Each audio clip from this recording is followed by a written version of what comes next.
agradezco la participación en este acto organizado por la Sociedad de Estadística e Investigación Operativa sobre el papel de las sociedades científicas en el Horizonte 2020 y indicar por la facultad que nuestro interés en el desarrollo de actividades y proyectos dentro de este marco es máximo y agradecer la participación.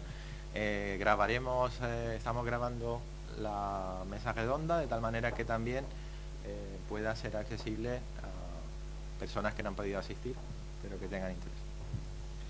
Paso la palabra a don Leandro Pardo, que es el presidente de la Sociedad de Estadística e Investigación Operativa. Bueno, yo quiero comenzar agradeciendo a la Facultad de Matemáticas las facilidades que nos viene dando continuamente para realizar las actividades cotidianas de la Sociedad de Estadística e Investigación Operativa, así como las actividades extraordinarias, como es el caso del panel de expertos con el que nos encontramos. Por otra parte, el decir que el Consejo Ejecutivo de la Sociedad de Estadística e Investigación Operativa está realmente preocupada por todos aquellos acontecimientos que puedan ser de interés tanto desde un punto de vista social como un punto de vista académico. Con este objetivo organizamos el pasado mes de diciembre un panel de expertos sobre Big Data, tema de completa actualidad tanto desde un punto de vista social como académico. Trajimos al presidente de la American Statistical Association y dentro de esta línea se encuadra este panel de expertos del día de hoy. Es la idea de este Consejo Ejecutivo seguir en esta línea en el futuro de tratar de aportar nuestro granito de arena en todos aquellos actos que realmente podamos decir alguna cosa. Y ya finalmente no quiero más que agradecer a Almudena Agüero, a Carlos Andradas, Emilio Carrizosa, Pilar Rey del Castillo, Jesús Fernando López Fidalgo, su disponibilidad cuando yo hable con ellos para participar en este panel de expertos. Nada más, les dejamos a ellos, que es lo importante. Es un placer para mí moderar este panel de expertos en un tema de gran actualidad y en el que yo creo que todos nos queremos involucrar. Por lo menos tenemos esa intención y a veces lo que nos falta es un poco de mayor conocimiento del tema, quizá perder un poquito el miedo para meternos en una propuesta grande europea. Y tenemos en la mesa pues 4 personas que conocen muy bien, cada uno desde su perspectiva, este tema, y que voy a introducir. Ahora a mi derecha tengo a Carlos Andradas, que es presidente de la Confederación de Sociedades Científicas de España y fue presidente de la Real Sociedad Matemática Española de 2000 a 2006, entre otras muchas cosas. Además fue vicerrector de esta universidad. A mi izquierda, a mi lado, tengo a Almudena Agüero, que es coordinadora nacional de puntos nacionales de contacto y a la vez punto nacional de contacto para el Centro Común de Investigación en Horizonte 2020. Es representante nacional en el programa COST, Redes de Cooperación Europea en Ciencia y Tecnología, y delegada en el Grupo de Programación Conjunta del Espacio Europeo de Investigación. Por tanto, pues conoce muy bien, digamos, los entresijos del programa y cómo entrar ahí, cómo manejarse y cómo moverse ahí dentro.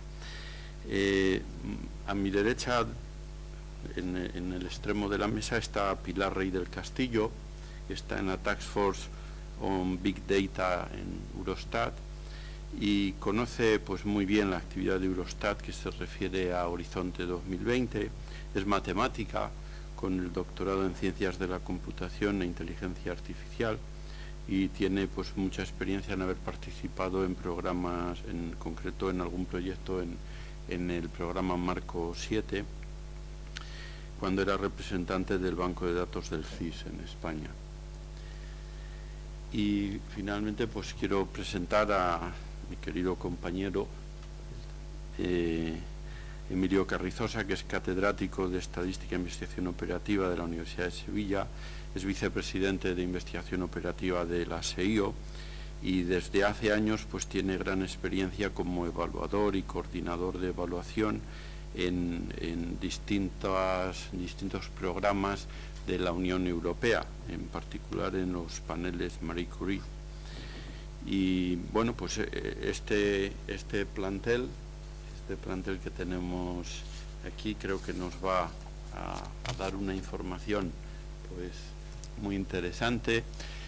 Yo les voy a lanzar algunos temas, les voy a ir dando la palabra de una manera un poco aleatoria y por supuesto, si alguien de la sala en cualquier momento pues quiere plantear un tema o quiere hacer alguna pregunta en particular a alguno de los expertos o en general a todos, pues será bienvenida. No somos muchos y por tanto es muy fácil de coordinar un debate abierto en toda la sala desde el primer momento.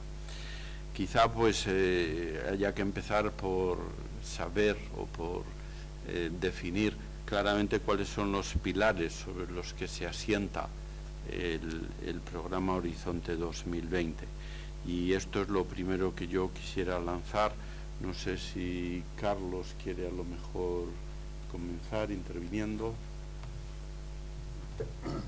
Bueno, puedo intentar empezar interviniendo, pero realmente casi yo creo que sobre esta pregunta casi posiblemente Almudena podría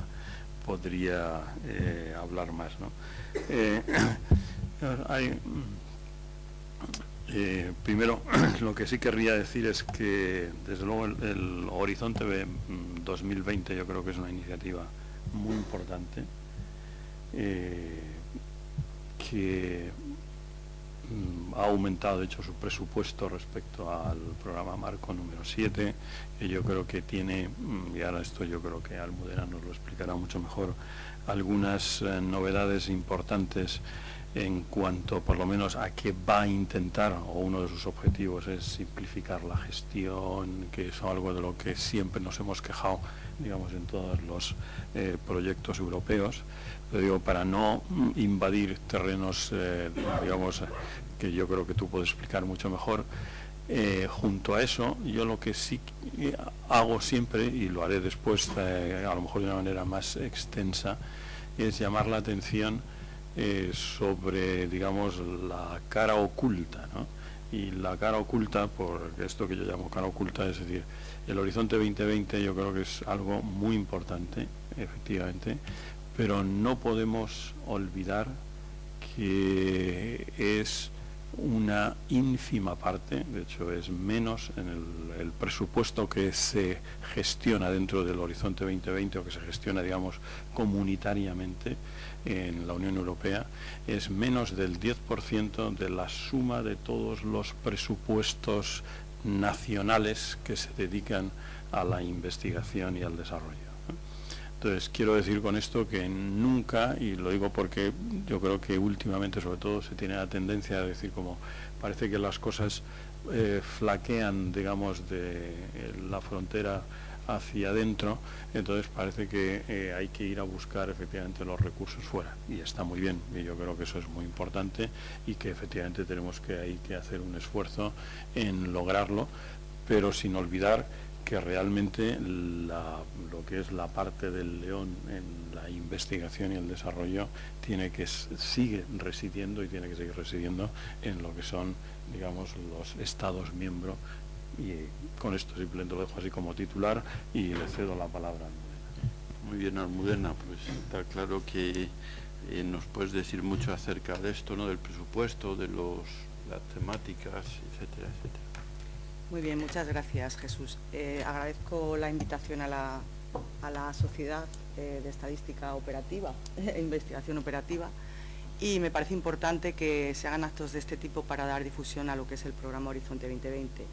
En este sentido, sí que es verdad, y Carlos lo ha dicho, que el presupuesto que se maneja en Horizonte 2020, que viene de todos los Estados miembros y países asociados, es aproximadamente el 10% del presupuesto de todos los Estados miembros en la Unión Europea.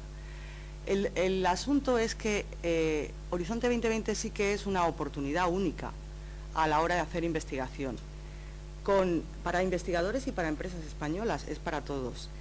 y es para todos, además, con unas condiciones de financiación excelentes, que esto es muy importante decirlo también. Esto también ha cambiado respecto al séptimo.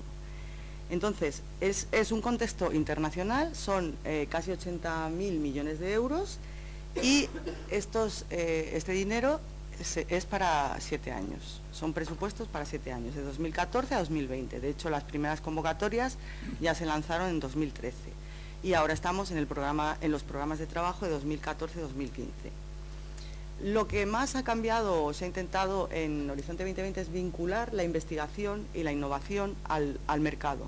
Es decir, que la investigación no sea tan básica, sino que se obtenga un beneficio por parte de la sociedad, porque todos sabemos que los fondos son públicos y esos fondos públicos no son para gastarlos porque sí, sino para obtener un beneficio para la sociedad, que es la que paga los impuestos. Todos pagamos los impuestos. Entonces, ¿cuál es la base de Horizonte 2020? El programa específico, que es el que contiene lo que hablamos siempre de los 3 pilares. El pilar de la ciencia excelente, el pilar del liderazgo industrial y el pilar de los retos sociales. Este programa específico fue objeto de un debate muy intenso comenzó aproximadamente en el año 2011, los borradores del programa específico, que los hace la Comisión, y los Estados miembros los validan, los cambian, los modifican hasta llegar a un programa que es lo que es la base, tanto jurídica como técnica. Entonces, este programa específico es el que se tiene que transformar después en programas de trabajo. Pero digamos que todo lo que va a salir en las convocatorias ya está en el programa específico.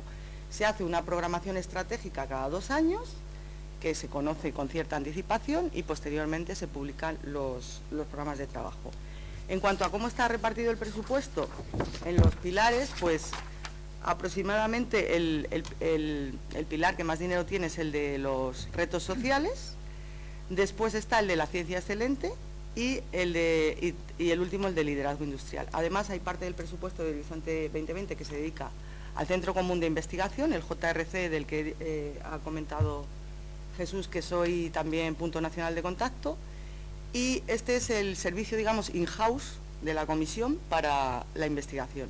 Es muy importante darlo a conocer y se le conoce poco, y realmente en el campo de las matemáticas hacen poco que yo sepa, pero tienen cosas medioambientales, de agricultura, de nuclear. O sea, es saber que existe y lo que desarrolla y lo que hace y poder participar con ellos en convocatorias es un punto interesante que suele estar muy poco explotado. Luego está también el EIT, que tiene 2,7 billones de euros, el programa de ciencia con y para la sociedad, del que luego vamos a comentar porque es donde se desarrolla el tema de la investigación y la innovación responsables, que depende directamente del comité estratégico. Entonces, el presupuesto es verdad que ha aumentado bastante, sobre todo ha aumentado un 50% en el pilar de ciencia excelente, y eso es muy importante. En nuestro país los retornos en ese pilar son bastante buenos, no podemos quejarnos, y en las primeras convocatorias que ha habido también hemos salido bastante bien. Y no sé, yo creo que ya para el tema de los pilares, si queréis saber algo en concreto. Muy bien, muchas gracias. Pilar, ¿cómo se ve todo esto desde Eurostat? Bueno, muchas gracias también, por supuesto, por la invitación a estar aquí. Desde Eurostat, yo lo primero que quería decir, Eurostat no es más que una dirección general de la Comisión. Entonces, para Eurostat también el Horizonte 2020 es algo que viene de fuera y Eurostat participa muy poco. Es decir, una buena parte del presupuesto, yo no sé de cifras, no tengo ni idea nada de eso, pero Eurostat ofrece más oportunidades de investigación, aparte de Horizonte 2020, que sin embargo es un volumen suficientemente grande como para que sea de mucho interés. Pero, digamos, el tema es que para Eurostat el objetivo es la investigación dirigida a la estadística oficial, lo que debe perseguir y lo que se pretende promocionar desde allí.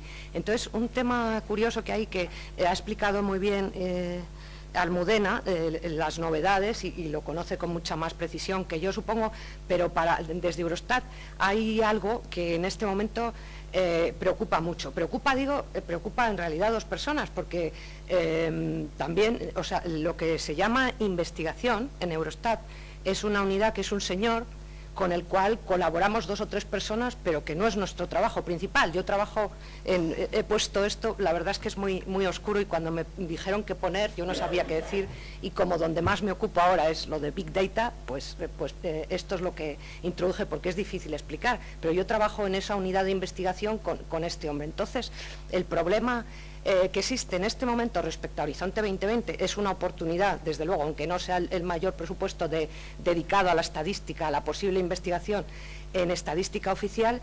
En lo que se está trabajando ahora en la comisión, es lo que decía Almudena, son programas como bianuales, y en este momento lo que se está en lo que trabajan los grupos de trabajo que existen es en preparar la estrategia, el ámbito de lo que van a ser los programas de trabajo 2015-2016. Entonces, Eurostat ahí interviene como una dirección general cualquiera, que en teoría hay unos grupos de trabajo en los que Eurostat tiene una persona que en teoría es el director general correspondiente, pero en la práctica va siempre otra persona, en concreto va el compañero mío, y en el caso de la estadística oficial, lo que vemos, por un lado, una cosa que quería decir que no ha comentado Almudena, y para nosotros es importante, es que cambia en este nuevo bienio, va a cambiar la forma de evaluar las propuestas. Y entonces ahora se va a hacer absolutamente por fuera de la comisión. Hasta ahora la evaluación de las propuestas ha venido hecha por la dirección de investigación, y no me acuerdo cómo se llama ahora, en la comisión. Ahora, esta próxima, se crea una convocatoria para que sea totalmente externa la evaluación de las propuestas. Entonces, en concreto, en el tema de la estadística oficial, lo que vemos en esos grupos de trabajo que está, los retos y tal, los 6 retos o 7 retos, ¿no? El caso es que para el caso de la estadística oficial son muy sectoriales, se refieren, por ejemplo, a transporte, se refieren a medio ambiente, se refieren a muchos temas en los cuales lo que es la estadística oficial, digamos, puede entrar en todos como algo paralelo, pero no es el foco digamos, la estadística oficial es una cosa horizontal que podría entrar en todo, pero no es, y la experiencia con convocatorias anteriores, que lo que pasa es que ha cambiado mucho esto, en concreto en Eurostat, lo que yo conozco, nos encargamos de esto ahora, o se encarga este hombre desde hace año y pico, pero no antes. Entonces lo de antes se desconoce un poco, hay un poco como de discontinuidad en eso, y lo que vemos es que hace falta, teniendo en cuenta esta idea acerca de que la evaluación la va a hacer alguien externo, lo que estamos intentando conseguir es que en estos hay unos documentos estratégicos en los que se va a hacer la primera definición de en qué consisten, en qué van a consistir exactamente los programas de trabajo, a partir de los cuales van a salir las convocatorias concretas.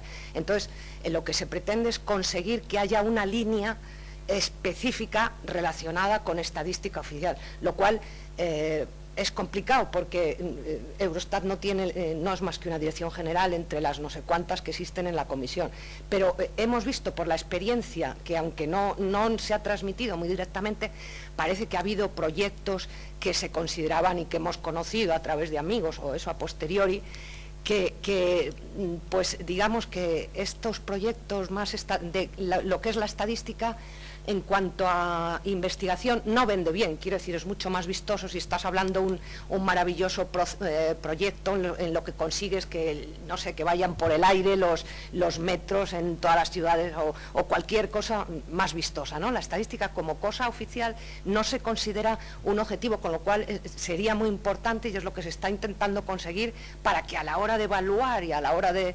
entrar en ello, pues pueda ser más fácil y más aplicable, ¿no?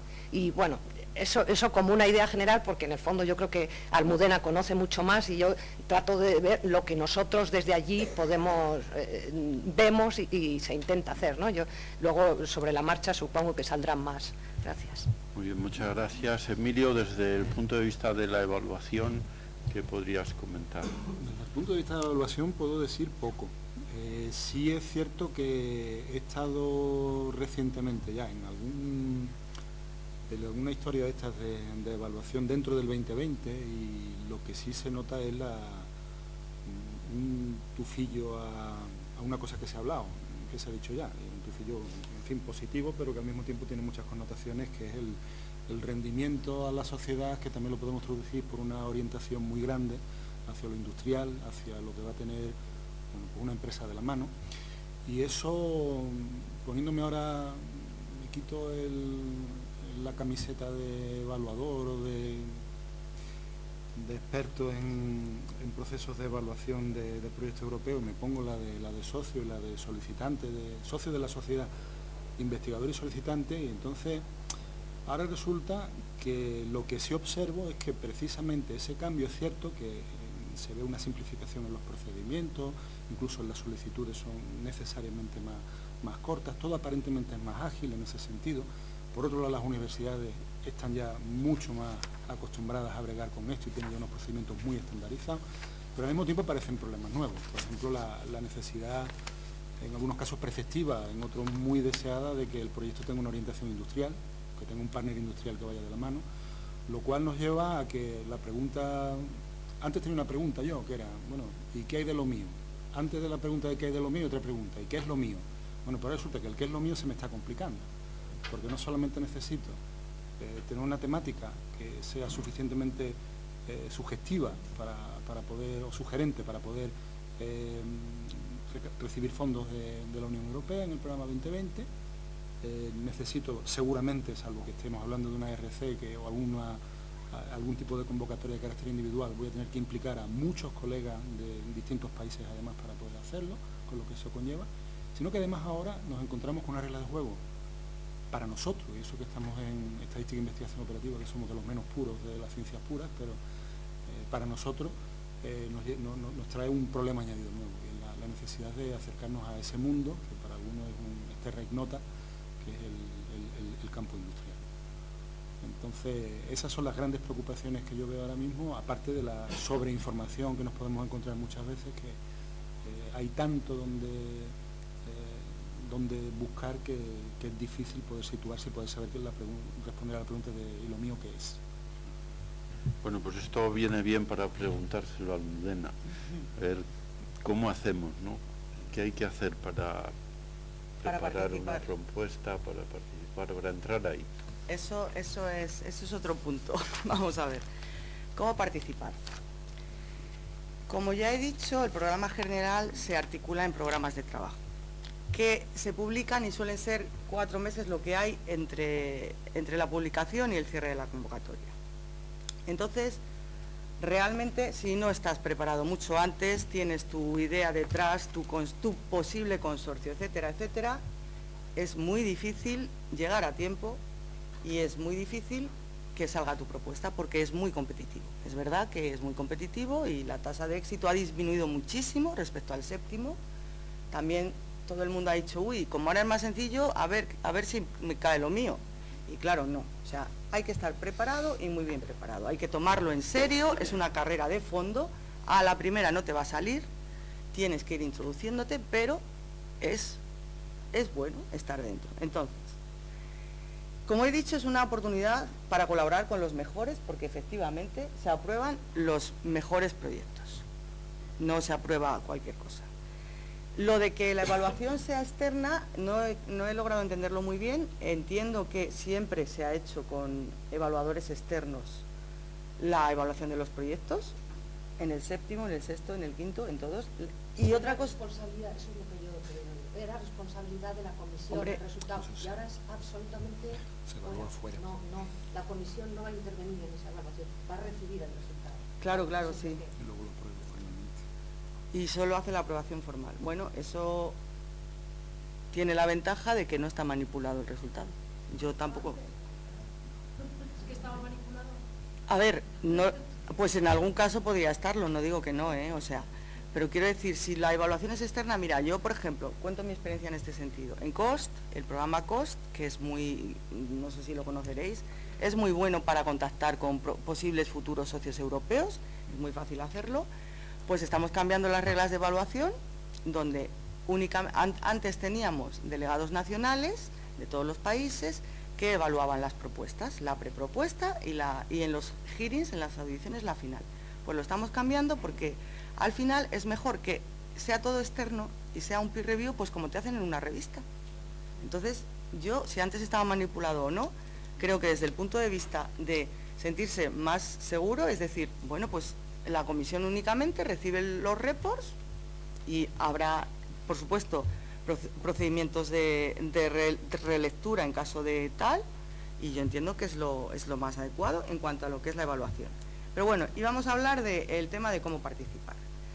Se ha tratado de conseguir una simplificación en la gestión, con menos auditorías y menos certificados de costes.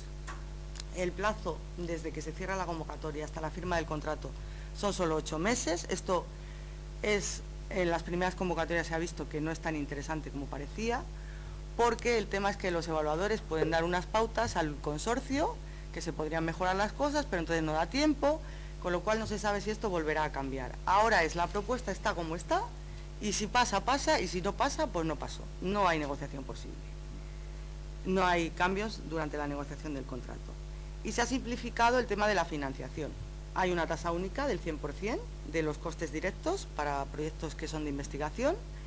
En los que son proyectos de innovación, las acciones de innovación son 70% de los costes directos, excepto para las entidades sin ánimo de lucro, como sería vuestro caso, por ejemplo, en el que se aplica el 100% igual, y un 25% para el tema de los costes indirectos. Esto es el tema de la simplificación. Ha aparecido el bonus, que son 8.000 euros al año por investigador a tiempo completo para las entidades sin ánimo de lucro. Esto se trata de utilizar para incentivar la participación del personal y lo más importante para participar es anticiparse y estar preparado. Hay que seguir las actividades y noticias que damos en la web española, por ejemplo, el portal que se llama eshorizonte2020.es, el portal español. Ahí se apunta uno a las listas de distribución de las temáticas que le interesan y cuando hay una noticia al respecto te llega directamente. Hay que seguir todo lo que se hace en la comisión, lo que publica. Por ejemplo, yo cuando me invitaron a la mesa estuve buscando qué podía haber para las matemáticas, porque claro, como no es un reto social, no es un tema industrial, no es tal. Hace el 30 de septiembre se cerró una consulta pública sobre las matemáticas y las ciencias digitales, que no sé si alguno conocéis. ¿Quién la conoce de aquí? Esa consulta que se ha hecho en la que todo el mundo podía participar. Tú. Pues fijaros. O sea, hay que estar al tanto de lo que sale de las consultas públicas, donde en esta consulta querían conocer la opinión del papel de las matemáticas en los grandes datos, en el Big Data. El papel de las matemáticas en la supercomputación. El papel de las infraestructuras electrónicas en matemáticas, las infraestructuras, para ayudar a resolver desafíos grandes en matemáticas. ¿Cuáles son las necesidades en términos de infraestructuras específicas? El impacto de las matemáticas aplicadas y la preparación de los programas de trabajo de FET y del programa de infraestructuras de investigación. Estos dos están en el pilar de ciencia excelente para 2016-2017. O sea, lo que sale de esa consulta pública ya se puede orientar, se va a orientar al programa de trabajo y de hecho acaban de llegar al comité estratégico las orientaciones de cada uno de los programas de trabajo de 2016-2017, ahora estamos en 2014-2015, que ya están publicados, y ahí aparecen los resultados de esas consultas. O sea, la comisión consulta a las plataformas que tiene, las plataformas europeas, los grupos de stakeholders, todos aquellos interesados en el tema europeo, y consulta y dice, a ver, ¿en qué crees tú, basado en el programa específico, que debemos hacer una convocatoria? ¿Qué nos falta? O sea, la comisión no lo sabe todo, ni muchísimo menos, y por eso hace las consultas. Y en ese sentido, el papel de las sociedades científicas es importante. De esto que habla de la consulta pública, justo que ha salido de las matemáticas, pues van a hacer un taller basado en el resultado de esta consulta el 6 de noviembre en la Comisión Europea en Bruselas. Estos talleres están abiertos a todo el mundo hasta que se finaliza la inscripción. O sea, si alguien está interesado, el 6 de noviembre se inscribe en la web de la Comisión y va y asiste al taller. Incluso puede presentar algo por su cuenta diciendo, yo soy no sé quién, trabajo en esto, creo que hay que hacer esto y me interesaría encontrar socios para esto. O sea, esa es una forma, igual que son los infodays que hace la Comisión, de estar en contacto con temas de este tipo. Entonces, ¿cómo participar? Pues se buscan, ahora sí, a bote pronto, buscas una convocatoria abierta en el portal del participante, en la que metes el portal de participantes, el portal en la web de la Comisión Europea, para Horizonte 2020. Entonces ahí metes tus topics y ves si hay alguna convocatoria abierta en la que puedas participar. Además de los topics, te salen los documentos de referencia de esos temas. Por ejemplo, pues eso, si hay una comunicación al respecto, como la comunicación del Big Data, de la que vamos a hablar un poco más tarde, etcétera. O sea, el portal es bastante completo, funciona bastante bien, aunque también hay quejas, por supuesto, y yo lo veo mucho mejor que como era en el pasado, porque está todo en un mismo sitio. Las guías del participante, cómo hacerte experto. Bueno, ese es otro tema bastante interesante. Decía, lo de mirar en el portal si hay alguna convocatoria en la que puedas participar. Eso de lo que está abierto para 2015. Leer ese programa de trabajo y asegurarte que el proyecto que tú tienes en mente encaja en el topic y qué es lo que busca la comisión.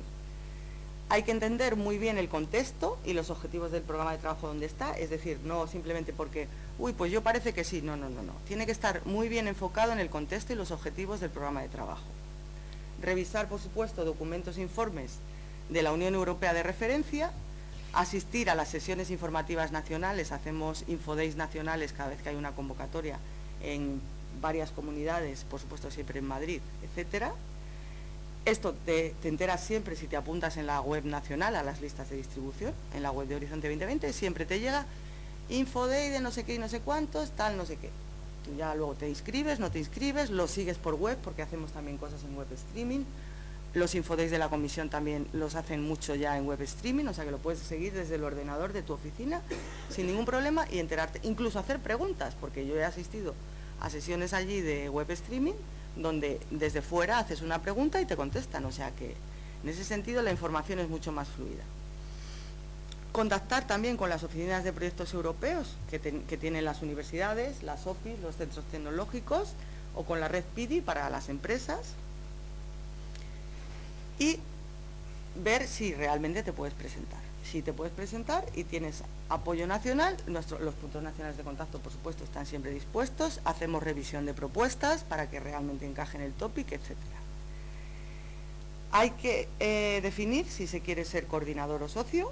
Hombre, si es la primera vez, desde luego, ser coordinador es muy arriesgado, pero yo, por ejemplo, tengo ahora mismo una persona que me contactó, porque a mí me llegan las cosas generales y a veces muy específicas, que para el reto 6 quieren ser coordinadores, el reto 6 es el reto de sociedades inclusivas, que quieren ser coordinadores y que ¿qué hacían? Que nunca lo habían hecho y tal, de la EFID precisamente, pero que lo que tenían encajaba muy bien en el topic. Yo ya le puse en contacto con las NCPs nacionales para ese reto y tal, parece ser que va bien y se van a presentar como coordinadores.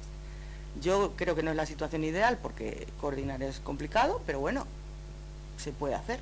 Lo mejor, desde luego, es empezar intentando meterte en un consorcio. Para eso hay que definir los puntos fuertes y qué podemos ofrecer al consorcio dentro de ese topic. Asistir, como he dicho, a los brokerage europeos de la Comisión y la red de puntos nacionales de contacto. Analizar los proyectos que se han financiado en el área, porque muchas veces no sabemos, uy, si esto mío ya se financió hace 3 años, pues entonces ten por seguro que no te lo van a volver a financiar. Contactar, como he dicho, con el punto nacional de contacto y si ves que no hay nada en tu programa, es muy interesante y debemos fomentarlo todos, apuntarte como experto a la base de datos de la comisión, como experto evaluador. En el portal del participante hay un sitio para convocatoria de expertos. Tú rellenas ahí tus datos, te abres tu cuenta ECAS y te apuntas como experto. Si te llaman como experto es una experiencia única porque aprendes muchísimo de cómo hay que hacer un buen proyecto y un buen consorcio. Ahora van a ser más en remoto las evaluaciones, no sé si llegarán a hacer en consenso, pero es una buena experiencia y además pagan. O sea que ser evaluador es muy interesante, porque además es un sueldecillo extra. En cuanto a convocatorias para matemáticos, con seguridad los matemáticos pueden aplicar al European Research Council, ya lo hemos dicho. Esto es la ciencia excelente. No es fácil, porque es la ciencia excelente y es difícil, pero bueno, si eres bueno, lo puedes conseguir, y de hecho tenemos buen retorno en ello, ¿eh? También hay mucha gente que va como por libre y no se pone ni siquiera en contacto con los puntos nacionales de contacto que tenemos de esto. En España presentamos muchas propuestas al ERC, pero bueno, el resultado que obtenemos también es bueno. El Ministerio, por ejemplo, tiene simulacros, se hacen simulacros también para ayudar a los que pasan la primera fase, a cómo pasar la segunda, en fin, se hacen muchos infodays, justamente ahora del ERC hay muchos infodays. Apuntarse en la lista de distribución y recibir todos los infodays que se hacen, pues es interesante. Y ya digo, es desde becarios hasta totalmente senior.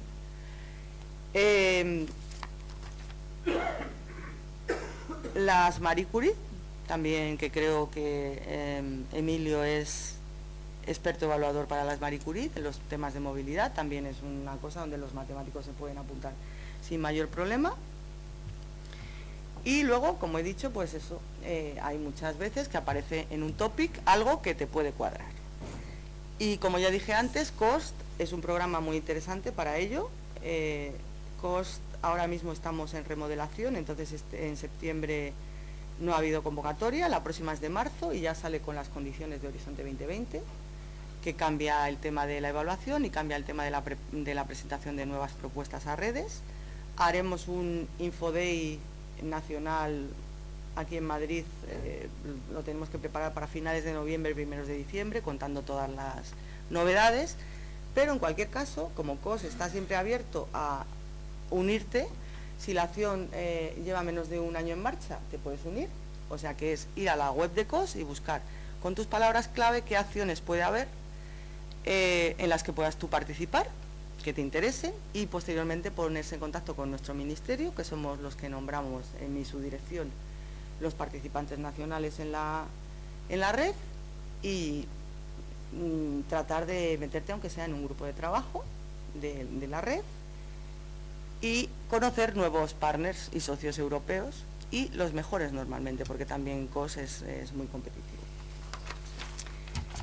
Y yo creo que ya en el cómo participar, lo único, si tenéis alguna pregunta, porque entiendo que sois potenciales participantes. Quizás es el momento de hacer alguna pregunta sobre todo este proceso. Bueno, cualquier momento es bueno, pero si alguien quiere preguntar algo. Bueno, en este sentido tenemos muchas presentaciones en la web nuestra de Horizonte 2020 sobre cómo participar, cómo preparar una buena propuesta, o sea, realmente la información existe y es cuestión de digerirla, que yo entiendo que así de primera pues puede ser complicado, pero de verdad que el objetivo de la Secretaría de Estado es aumentar los retornos, y para ello hay que aumentar un 15% los participantes nuevos, de eso lo tengo en el plan de incentivación después, y que hacemos todo lo posible por ayudar a todo aquel que tenga interés en participar. Emilio quería hacer una pregunta.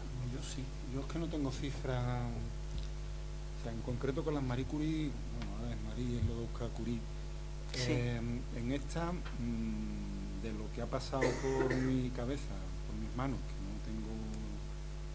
no tengo cifras al respecto, pero sí tengo la sensación de que la tasa de proyectos, ya no sé si aceptados o proyectos presentados, que fueran concretamente de estadística, investigación operativa, o quizás más de estadística, que puede ser más grande el número, a mí me parece que sí era significativa, es decir, que no era marginal. En cambio, con las ERC, yo no tengo claro que tengamos muchas ERC de estadística e investigación operativa, de estadística. ¿Tú sabes de eso? No, lo siento, eso, si tienes interés, yo lo pregunto a Esther Rodríguez, la Punto Nacional de Contacto, y ella me puede decir, la verdad es que no. Tenemos muy buena tasa de éxito, sobre todo Cataluña, que se lo tienen muy bien organizado, pero tenemos bastantes ERCs.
Es que es muy difícil, como habéis dicho también, que te den el proyecto, sobre todo en el Horizonte 2020. Yo he presentado, este es el tercer proyecto. El primero estaba mal planteado, sobre todo porque quien ponía el dinero para España era la Carlos III, o el Instituto de Salud Carlos III. Y ese instituto resulta que mientras en los demás países europeos podía ser el presupuesto necesario para llevar a cabo el proyecto, en España estábamos limitados por este instituto a 50.000 euros para 3 años, lo cual es ridículo completamente. Entonces, el proyecto primero, que era de 2 fases, porque también hay que decirlo que muchos proyectos, muchas llamadas, yo les llamo llamadas por la traducción convocatorias, de convocatorias. ¿no? En español suena fatal. Muchas llamadas son en 2 fases, de ese modo pues te quitas, por ejemplo, las que yo estoy evaluando, que evalúo muchísimos este año, de primera llamada, pues presentaban en el de Health, 300 y pico en cada una.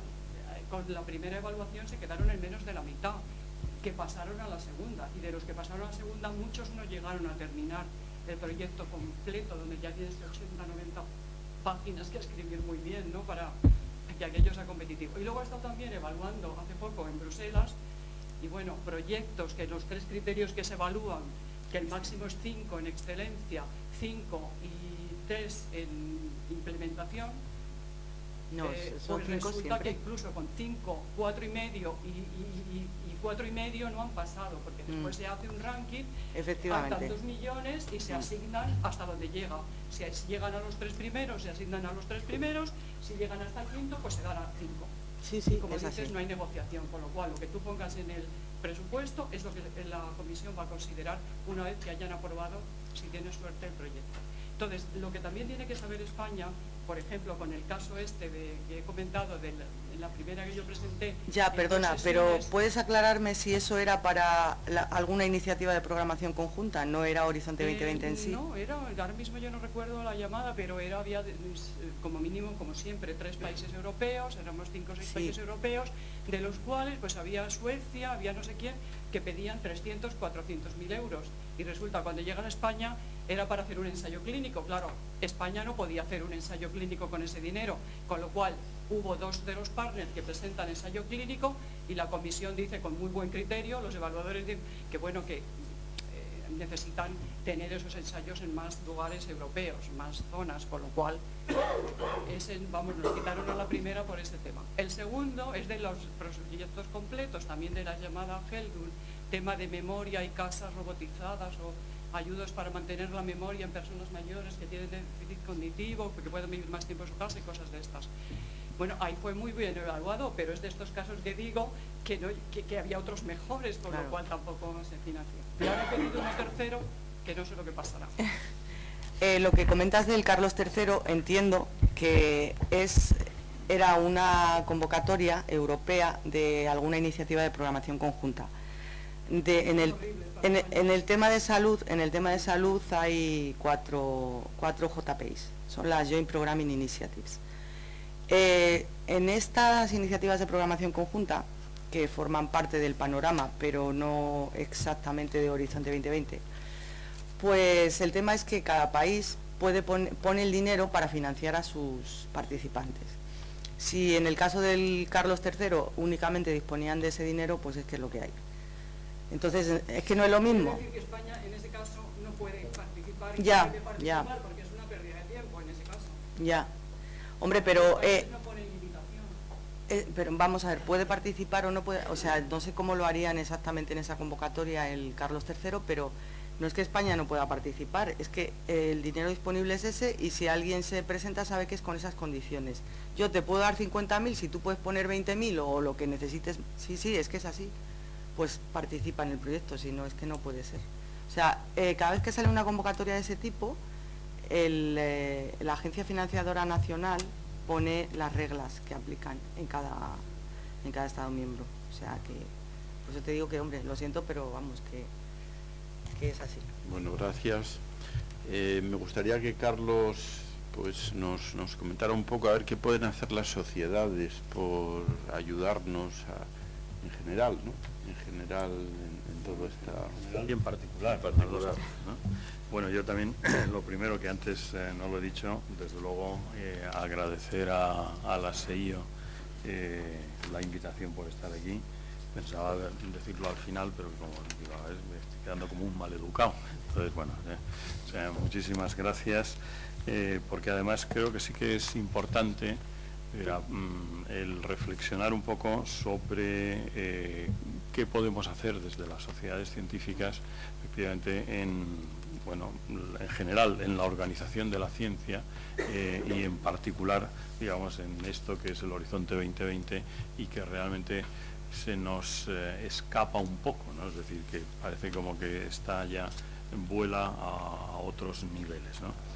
Y yo creo que una de las cosas fundamentales que tenemos que hacer es, primero, pues el ir analizando qué es lo que está pasando e intentar hacer desde el punto de vista de las sociedades científicas, pues algunas llamadas de atención, ¿no? Por ejemplo, lo decías antes tú, Pedro, ¿no? Una de las cosas que además viene definida así sobre el papel, centrales sobre el Horizonte 2020 es su mayor focalización, mucho más que antes, hacia el mercado. De hecho, uno de los eslóganes que tiene, ¿no?, justamente es de la idea al mercado.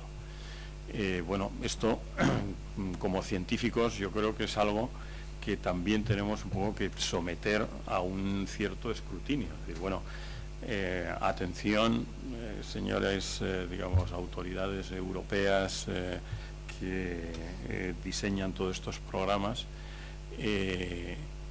Una de las características, yo creo, que ha tenido Europa en su configuración histórica es precisamente una apuesta indiscutible por el conocimiento y por el conocimiento, digamos, en sí mismo.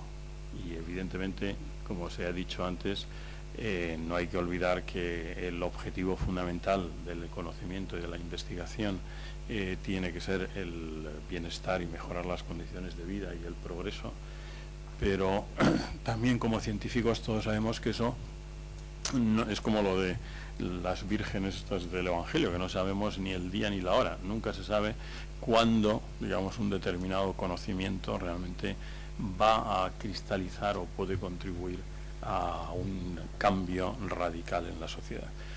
De ahí que yo creo que siempre tengamos que tener, bueno, está bien, yo creo que hay que evidentemente atender a los retos sociales, pero sin olvidar que hay que seguir apostando de una manera inequívoca también por el conocimiento básico, ¿no?, ese pilar de ciencia excelente, pero que, como muy bien ha dicho Almudena antes también, sin embargo, de los tres pilares, el que tiene más dinero es el de los retos sociales.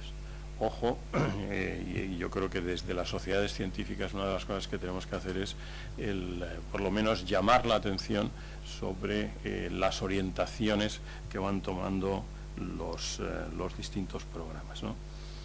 Hay otra cosa que también es importante y que ha salido aquí, ¿no?, y me alegro además de que haya salido, que es el tema de la externalización de la evaluación, ¿no?, que no sé si ha quedado muy claro o no ha quedado muy claro, pero yo voy a también, porque creo que es otro motivo de reflexión y que desde las sociedades científicas deberíamos por lo menos de plantearlo, y es lo que está en juego es exactamente lo que acabo de decir, la externalización de la evaluación, igual que se externaliza el servicio de limpieza de esta universidad, por ejemplo.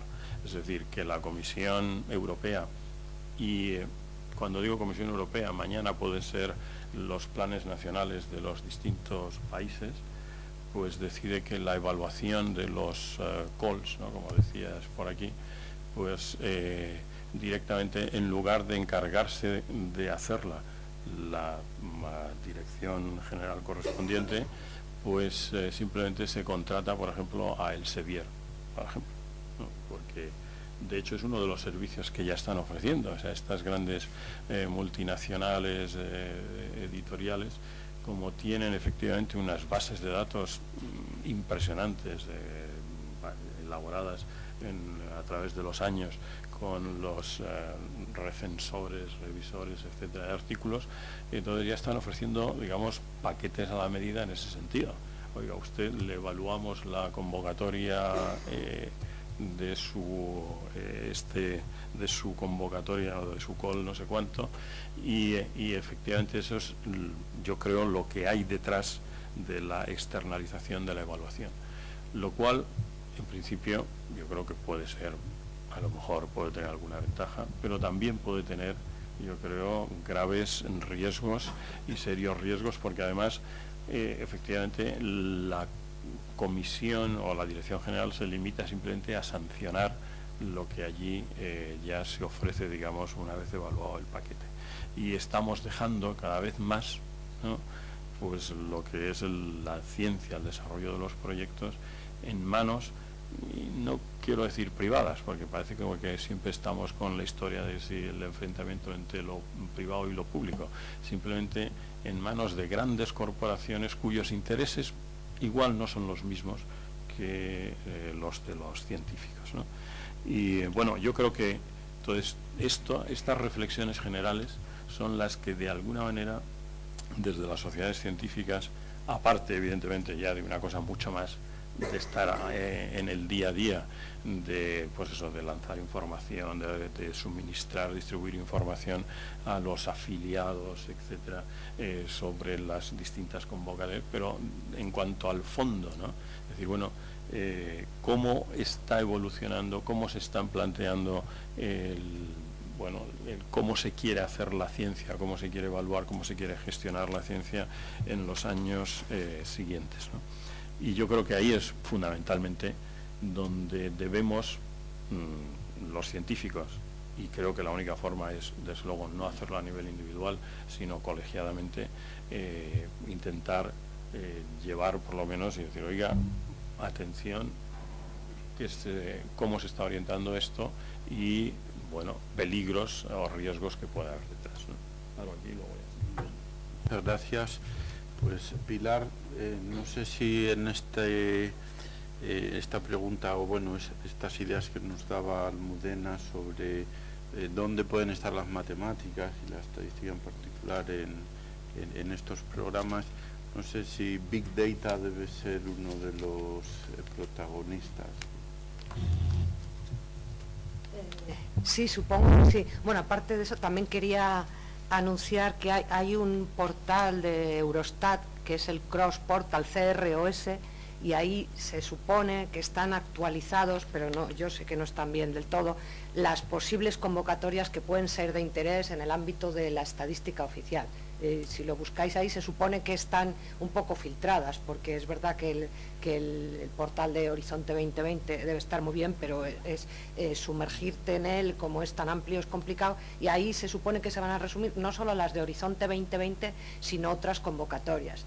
Y en cuanto a eso, sí, digamos que, y aquí lanzo yo también en parte una pregunta, porque es una cosa que estamos intentando y hablar con todos los que se nos ocurren que pueden tener, es... dado que Horizonte 2020 tiene esos pilares, esos retos definidos y tal, cómo se debe cuáles son las posibilidades de introducir ahí un piececito para poder, que no es una cosa fácil, que la hemos discutido mucho y me dijeron vete e intenta sacar novedades, pero siempre que nos reunimos al final salen las mismas cosas, y de hecho sí, de alguna forma en lo que de momento se ve que pensamos que se puede ofrecer está en el ámbito del y es parte además del Horizonte 2020, es por un lado eso, Big Data, y por otro lado más allá del GDP, del Producto Nacional Bruto, ¿no? Esas son las orientaciones que se supone en las que este área de la estadística o de la, digamos, la matemática puede estar más relacionada, ¿no? Aparte de eso, quería decir que yo trabajo en la Task Force esta, y una de las cosas que se han hecho recientemente es, bueno, un camino, una senda de trabajo para los próximos, bueno, medio plazo, largo plazo y tal, y digamos que en el corto plazo una de las ideas es lanzar proyectos piloto de estos en Big Data. Y en ese caso del Big Data parece ser, es un área importante en el que está claro que estadísticos, matemáticos, tenemos un campo grande y se trata de buscar en qué áreas explícitamente, y de alguna forma la idea es cómo conseguir extraer, en el caso de Eurostat, eso, hacer estadísticas oficiales a partir de Big Data. Y en lo que una de las cosas que por avisar un poco por dónde pueden ir los tiros cuando salga la convocatoria de algunos proyectos externos relacionados con Big Data, es muy, de lo que se ve problemático con el Big Data es las fuentes de información, que parece que las más valiosas, por ejemplo, lo típico de los teléfonos móviles, es algo que está en manos privadas y resulta complicadísimo acceder a las fuentes de alguna forma. Incluso se está pensando que si los dineros que se vayan a entregar para este fin se van a tener que dedicar al final al comprar fuentes, porque eso, participamos además de, o sea, tenemos una reunión europea y también yo participo en otra que es de la ONU, es decir, que están los australianos, canadienses, no solo Europa y tal. Y eso se ve como uno de los grandes problemas para el Big Data, la investigación en Big Data, o sea, que está muy frenada por el hecho de no disponer de las fuentes. Entonces, países que están consiguiendo de alguna forma o tener alguna legislación o algo que permita el disponer de esas fuentes, porque en el Big Data otro de los problemas que yo intento separarlo, pero la verdad sí, es el tema de la confidencialidad. Yo intento separarlo porque yo creo que es muy claro que en el ámbito de la estadística, la confidencialidad, los estadísticos oficiales tenemos el compromiso de respetar la confidencialidad, y sin embargo, como nos estamos intentando unir a otros consorcios dentro de la administración y tal, y a ellos les preocupa mucho la confidencialidad, también nosotros tenemos que resolver la confidencialidad. Y bueno, no sé, así como introducción, digamos que eso es un poco en lo que estamos ahora trabajando y bueno, y sí que lanzo un poco esa pregunta de si se os ocurre dónde se puede, porque lo que ha dicho muy bien Almudena, pues eso, en lo que en concreto estamos nosotros como Dirección General de Eurostat interviene ahora en el Horizonte 2020, es en ese papel de ámbito que va a estar disponible a final de este año, para que luego a partir de ahí, el año que viene, empiecen a desarrollarse las call y tal, pues el incluir esta línea de investigación más directamente relacionada con la estadística oficial. ¿Y qué ideas se os pueden ocurrir para vender, que es importante, ¿no?, dentro de uno de los pilares sociales de estos, ¿no?, sí, o sea, las ideas están relacionadas, pues eso, el pilar social de la inclusión, de la inclusión, porque la estadística oficial se supone que te puede proporcionar el hacer cosas para, pues por ejemplo, si haces toda la información en la que se basan las políticas públicas, y si las obtienes de Big Data, de estas fuentes electrónicas modernas, resulta que hay partes de la sociedad que están marginadas, no participan. Si te fijas en los teléfonos móviles, hay partes de la sociedad que no están, o ese tipo de ideas es las que tenemos, ¿no? Pero es difícil vender, y además tiene que ser algo así como 4 líneas, ¿no? No nos van a dejar meter más en ese papel de ámbito que es el que luego va a ir al origen de las llamadas, ¿no? Y bueno, lanzo esa pregunta también.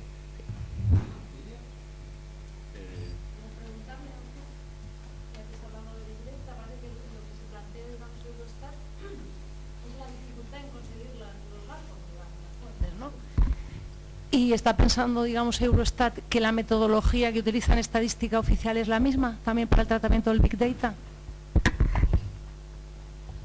No, a mí eso es el campo en el que yo estoy intentando trabajar y que me parece más bonito. Evidentemente cambia radicalmente, existe digamos, el procedimiento clásico de la estadística oficial consiste en que tú diseñas unas herramientas, que son normalmente unas encuestas, y a partir de ahí empiezas llegas al final a obtener los datos que se supone que son los necesarios, mientras que con el Big Data es un proceso absolutamente distinto, y hay precisamente se trata de meter como, y ahí es donde hay campo, yo creo, importante para la investigación, porque es un ejercicio absolutamente, lo que pasa es que eso estamos convenciendo, porque la gente no está convencida, porque se está trabajando mucho en digamos, en los sistemas de producción estadística oficial, considerarlos, y existe mucho en esa, y entonces intentan integrar Big Data, cuando para mí es evidente que hay un ejercicio previo exploratorio,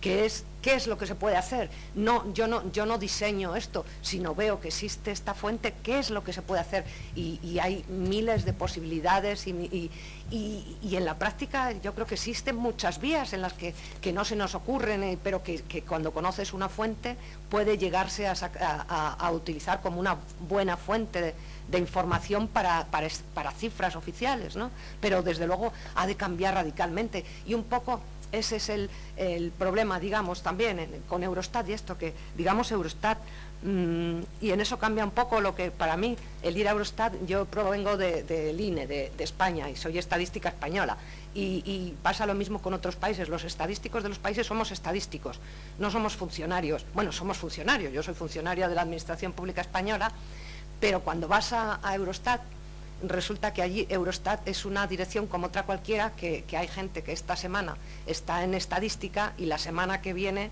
está en la Corte de Justicia o en otro sitio totalmente, con lo cual el enfoque allí de los proyectos es muy distinta, y eso se nota en cuanto hablas con los colegas de los países o con la gente de Eurostat, ¿no? Es más, Eurostat en sí, aunque hay gente muy buena, muy dotada y buena en estadística y tal, pero no, eso se nota. Yo creo, cuando uno ha trabajado en un país y te diriges allí, yo solo comento no solo con españoles, sino con cualquier persona de otro país, te encuentras en esa situación, ¿no? Y entonces, en eso yo creo que es evidente lo que tú dices, es una vía, es absolutamente nuevo, y eso es lo bonito, y donde hay muchísimo campo para entrar, ¿no? ¿Otra pregunta? Tenía una pregunta muy concreta para Pilar, y otra un poco más general para Almudena, si puedo hacer dos. La concreta es, si no he entendido mal, ha dicho que además de en Big Data, otra posible línea sería más allá del PIB. ¿Qué quiere decir, perdona la ignorancia, pero qué quiere decir esto? Entiendo que yo me voy más, mi área, digamos, es más la otra, pero cuando dicen más allá del PIB, se está refiriendo a, es otro de los pilares, ¿no?, de la investigación, que es el tratar de las desigualdades, desaparecer y hacer políticas que participen, que vayan en esa dirección de integrar más y eliminar desigualdades dentro de la Unión Europea.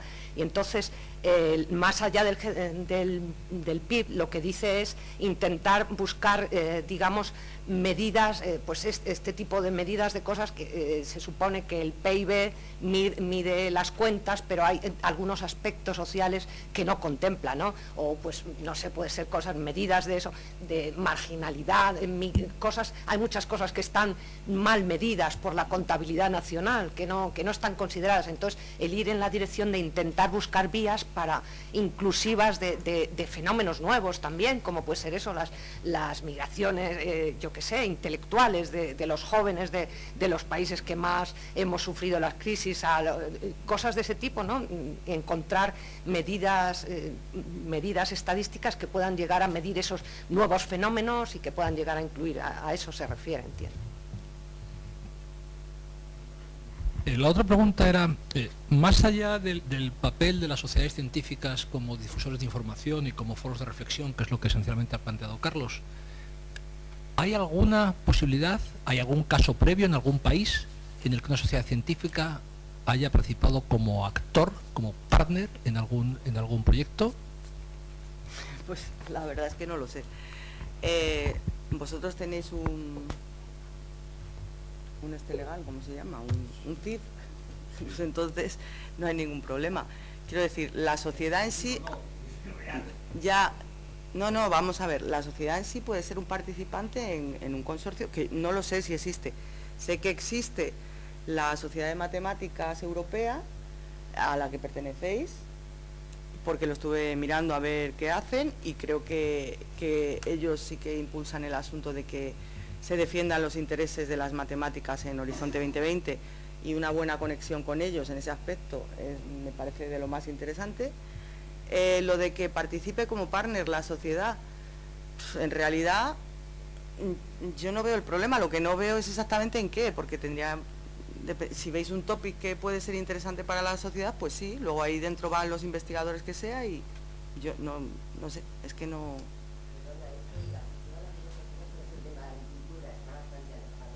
La matemática, pero sí que hemos participado como partner, no existe ningún problema. El topic nuestro era la difusión en general, difusión a la sociedad, difusión entre miembros, relaciones especiales de difusión con el mercado, con la empresa, etcétera. Y bueno, la Unión Europea, vale, pues te pregunta cuál es tu CIF, cuál es tu no sé qué, te da un número.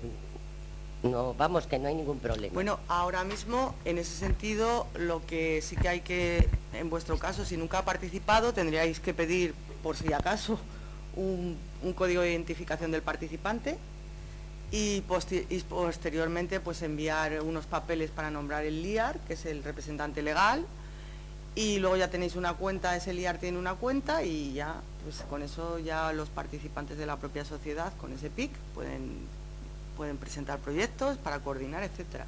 Eso sí, si tenéis en mente preparar algo para el futuro, pues no está de más que vayáis pidiendo el Participant Identification Code, porque se tarda un tiempecito, y ahora más porque la gente está bastante...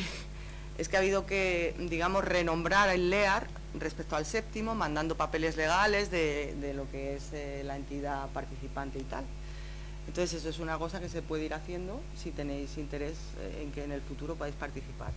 Respecto a lo de los macrodatos que ha estado hablando Pilar, yo me miré qué había de este asunto en la web, y precisamente en julio de 2014 se publicó una comunicación de la Comisión sobre los macrodatos, donde se revelan las intenciones de la Comisión al respecto. Este tipo de comunicaciones que nadie mira nunca, es donde están las bases de todo. Entonces, lo que yo vi, yo trato bastante con temas de comunicaciones, pero claro, esto, por ejemplo, pues a mí ni me había llegado ni nada. Yo trato para otros asuntos, pero bueno, lo que quería decir, que en este caso la Comisión lo que insta es a los gobiernos a aprovechar el potencial de los macrodatos, y ha identificado una serie de problemas. Esos problemas son los que la Comisión va a resolver a través de los programas de trabajo. Entonces, propone acciones concretas para resolver los problemas. La primera es crear una asociación público-privada de macrodatos que financie ideas revolucionarias en áreas como la medicina personalizada y la logística alimentaria. ¿A que ninguno sabía nada de eso? Pues esos son los planes de la Comisión. ¿Y qué hay detrás de ello?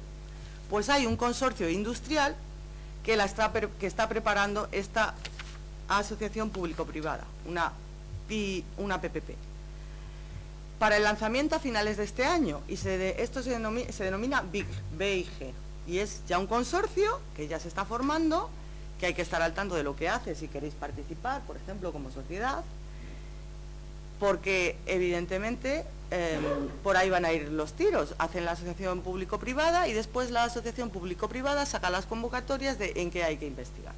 Esa ya es una parte. Esto es una pequeña parte de lo que hablamos de la externalización. La comisión se ha reducido mucho también en tamaño y está intentando externalizar todo lo posible. Ellos tienen el dinero, pero hacen una encomienda de gestión, digamos, y la PPP esta va a ser la que saque las convocatorias para esos asuntos. Interesante estar desde luego al tanto y tratar de involucrarse.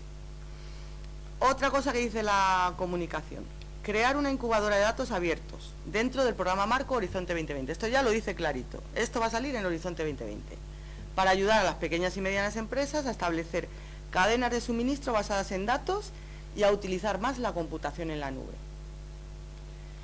La política de datos abiertos aplica a todo Horizonte 2020. Esto no lo he dicho, pero todo lo que salga de los proyectos debe publicarse en abierto. Ahí está el golf, el no sé qué, hay varias variantes, pero al final el caso es que en 9 meses tiene que estar todo publicado, que no se van a poder tener, incluso los datos que se han sacado en el proyecto, quiero decir. Entonces, además va a proponer nuevas reglas en lo referente a la propiedad de los datos, lo que decía, esto se relaciona con lo que decía Pilar antes, lo de la propiedad de los datos, como es un problema, pues ahora proponemos nuevas reglas para que podamos usar los datos. La cartografía de normas sobre datos, identificando posibles lagunas, también se va a investigar en eso. Y va a establecer una serie de centros de supercomputación de excelencia para incrementar el número de trabajadores cualificados en el ámbito de los datos en Europa. Creo que este punto, las sociedades matemáticas podéis tomar un papel relevante también. Y luego va a crear una red de instalaciones de procesamiento de datos en los diferentes Estados miembros. Otra cosa que también tiene interés. Y va a identificar prioridades sectoriales para investigación e innovación. La comisión invitará a las comunidades de investigación y a los stakeholders, a los interesados, por ejemplo, de las áreas de salud, de energía, de medio ambiente, de ciencias sociales y los sectores de estadísticas oficiales, a proponer iniciativas emblemáticas que puedan llevar a cabo a un mejor rendimiento social y a beneficios económicos para atraer el necesario, la financiación pública y privada necesaria. Así que ya sabéis dónde están las bases para el Big Data en la comunicación de julio de 2014. Muy bien, muchas gracias. La verdad es que se nos está acabando el tiempo y yo creo que se nos ha hecho muy corto, ¿no? Porque es muy interesante todo lo que ha ido saliendo aquí. Entonces, bueno, antes de acabar, yo no me resisto a preguntarle a Carlos respecto a lo que se ha comentado antes de la posibilidad de que participen las sociedades como partner. Bueno, inconveniente, porque esto no creo que le guste mucho a las universidades. Eso, pues por los costes indirectos. Pero no lo sé, ¿cómo lo ves eso? Bueno, vamos a ver, hipotéticamente, como se ha dicho, no hay ningún problema, porque efectivamente todas las sociedades tienen CIF y además se supone que tienen todos sus asuntos fiscales, en fin, resueltos, etcétera. En la práctica, sin embargo, bueno, me ha alegrado de que haya este ejemplo, pero yo creo que debéis de ser casi únicos, ¿no? Porque las sociedades como tal nunca, yo creo, o hasta ahora, salvo estas excepciones, habían participado como un miembro más, digamos, dentro de los consorcios. ¿Qué se puede hacer? Bueno, yo creo que desde luego sí. Lo que sucede es que tiene que ser para temas muy transversales, como por ejemplo se decía esto de cómo se difunde la información científica o cómo se mejora la percepción de la ciencia o de la disciplina X, porque en el momento en que, digamos, se haya sobre una investigación concreta, pues yo creo que lo razonable, desde luego, es que sean los equipos de investigación, los investigadores más directamente implicados en eso, ¿no? Yo creo que lo que sí las sociedades tienen que hacer es hacer, y Almudena ha mencionado el ejemplo de la European Mathematical Society, Yo creo que es lo que sí que hay que hacer es una labor de lobby, digamos, positivo, en el sentido de que, primero, a nivel general, quiero decir, por ejemplo, en el tema que yo he planteado inicialmente, es decir, bueno, cómo queda la ciencia configurada, este binomio entre, digamos, lo que es el conocimiento, lo que es más dirigido hacia la aplicación, está bien equilibrado, no está, y esto, digamos, es una cuestión absolutamente general, ¿no? Y ahí pues habrá que buscar cauces del tipo, puede ser, digamos, a través de sociedades como la COSCE, que son transversales, que agrupan, digamos, a todas las áreas de conocimiento. Y después hay otro nivel, y es efectivamente cada disciplina concreta, cómo se ve reflejado, efectivamente, por ejemplo, en el Horizonte 2020, ¿no? Es decir, pues, las matemáticas como disciplina dentro del Horizonte 2020, ¿dónde está? ¿Se siente, digamos, identificada o actor por lo menos importante en algunos de esos pilares?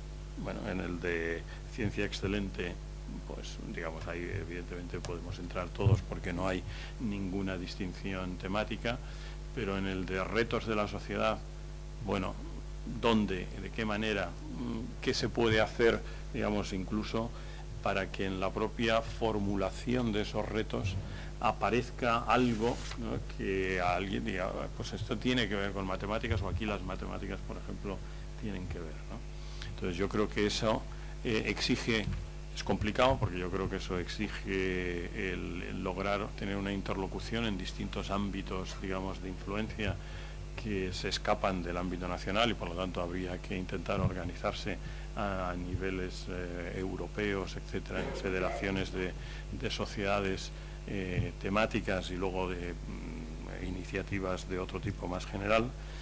Y a mí la preocupación que me queda un poco, ¿no?, después de todo esto, y que tiene que ver con algo que he señalado antes, es que yo tengo la sensación, y a lo mejor es inevitable, pero en fin, esto es una cosa de que uno a lo mejor se va haciendo mayor ya, ¿no?, de que toda la participación en los programas europeos, Horizonte 2020 ahora mismo, se va profesionalizando cada vez más. Cuando digo profesionalizando, quiero decir que hay profesionales de esto, ¿no?, profesionales de esto, y que en ese sentido, pues, bueno, sobre todo a los aspectos, iba a decir, o a los organismos públicos, ¿no?, que, bueno, se funciona de otra manera y que la ciencia se entiende de otra manera, etcétera, corremos el riesgo tremendo de quedarnos fuera. Porque, bueno, o sea, no solamente, decía antes, ¿no?, no solamente ya se externaliza, como he mencionado yo antes, a lo mejor los procesos de evaluación, sino en algunos casos, como ha mencionado la propia Almudena, incluso ya se externalizan las propias convocatorias, es decir, que ya hasta se encarga, digamos, se hace una consulta pública inicialmente que pasa desapercibida bueno, por lo menos a todos los que estábamos aquí, ¿no?, y imagino que si somos una muestra, digamos, extrapolable, y aquí ya estoy hablando de cosas de estadística, ¿no?, entonces, pues, digamos, habrá pasado desapercibida a la inmensa mayoría, excepto, digamos, a aquellos que posiblemente por intereses profesionales muy concretos y no exentos, digamos, de la componente lucrativa, evidentemente, pues están atentos o ya sabían que iba a salir, y entonces casualmente luego efectivamente se hacen con la encomienda ya de hacer la convocatoria sobre aquello y tal. Entonces, bueno, esto sí que me da, por lo menos me crea una especie de desazón, ¿no?, de decir, bueno, ¿cómo hacemos para que esto, que cada vez va siendo como un paquete que va configurándose por sí mismo y cada vez de una manera se ve como más alejado, en el sentido de que hace falta, pues eso, tener a varios profesionales que se dediquen simplemente a hacer el seguimiento, etcétera, bueno, podamos seguir diciendo, oiga, que a lo mejor no es esto lo que queremos, no es esto lo que necesitamos, que dónde queda nuestra disciplina aquí. Muy bien, muchas gracias a a todos. Es la 1 ya, deberíamos cortar porque empieza ahora la asamblea. De todas formas, no sé si alguno de los ponentes quiere decir alguna última idea o alguna última... A ver. No, yo solo quería añadir a lo que ha dicho Carlos que sí, que eso se ve mucho y es triste como español cuando... yo lo que más conozco son en Eurostat cómo se funciona con los contratos, ¿no? Los de Horizonte 2020 no lo conozco apenas porque no tenemos relación, pero allí es evidente que hay se hacen múltiples contratos y hay 4 o 5 empresas que todos las conocemos, que algunas se quieren esquivar y tal, y al final son ellas, porque lo que hacen es lo que tú dices, yo creo que no es lo que debería ser y a lo mejor desde las sociedades hay que plantear qué es lo que debería ser, pero lo que hay es eso. Entonces hay empresas que ahí en concreto son unas belgas, unas luxemburguesas, unas alemanas, unas francesas, los de alrededor, que viven por allí alrededor, que son especialistas y acuden a todo, absolutamente a todo, porque tienen muy montado, muy industrializado, yo creo, la parte de preparar el papeleo, y lo saben, ellos saben cómo se hace el formato y no saben, y luego lo que hacen es contratar, luego buscar expertos que a lo mejor acaban contratando un español a un tal, porque es alguien que tiene fama en ese, o es conocido, ¿no? Pero que eso existe y que hay que ir contra esa gente, o vamos, no ir contra ellos, sino que saber que hay competidores que funcionan así, y entonces que a lo mejor merece la pena en algún momento invertir en ese esfuerzo por meterte en eso, que es un auténtico aburrimiento y una pesadez, hay que reconocerlo, pero que puede que merezca la pena, ¿no? A veces. Bueno, aquí tenemos consultores en España que se dedican a ayudar a preparar los consorcios, o sea que en ese sentido no nos faltan, quiero decir, y suelen tener bastante éxito también. Quería, para finalizar, dar mi punto de vista sobre cómo se puede fomentar desde las sociedades científicas la participación en Horizonte 2020. Son 3 líneas, o sea, fomentar alianzas estables de grupos de investigación y empresas, ya se ha dicho, pero alianzas estables, no, me junto con este para hacer no sé qué, no. Si esta empresa tiene ciertos intereses y este equipo mío tiene estas posibilidades, que se conozcan, que colaboren. Difundir las convocatorias de interés para los socios, desde cualquier tipo de sociedad científica. Esto, pues claro, tendréis que dedicar a alguien de la secretaría o como sea, pero se recibe la información muy fácilmente apuntándote en la web española. Y luego hacer actuaciones conjuntas con las autoridades nacionales, en nuestro caso el Ministerio, del tema de política científica. Esos serían los 3 puntos donde yo veo que las sociedades científicas podrían tener apoyo. Muy bien, pues muchas gracias a todos y a lo mejor, bueno, conclusiones, pues yo he sacado muchas, seguramente vosotros también. Quizá una idea interesante que comentó antes Almudena es pues inscribirse como expertos, ¿no? Creo que eso es no cuesta mucho y creo que en el peor de los casos no servirá de mucho, pero está uno ahí, ¿no? Y, sí. Bueno, y en la base de datos de COS también, es verdad, la base de datos de COS también busca expertos, que no es lo mismo, o sea, son independientes, COS es intergubernamental, aunque lo financia Horizonte 2020, y también es interesante apuntarse ahí a la base de expertos de COS, pues para evaluar nuevas redes que puedan salir en tu campo y que puedas tener interés y conocer el programa.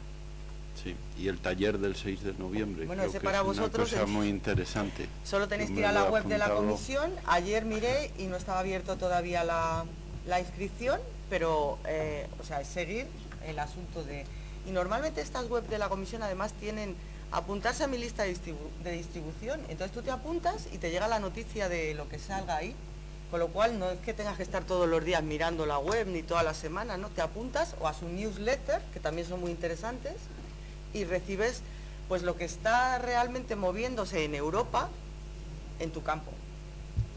Muy bien, pues muchísimas gracias a Carlos, a Pilar, a Almudena y a Emilio por disponer de este tiempo para ilustrarnos un poco. Muchas gracias a todos también por esta asistencia. Gracias a vosotros.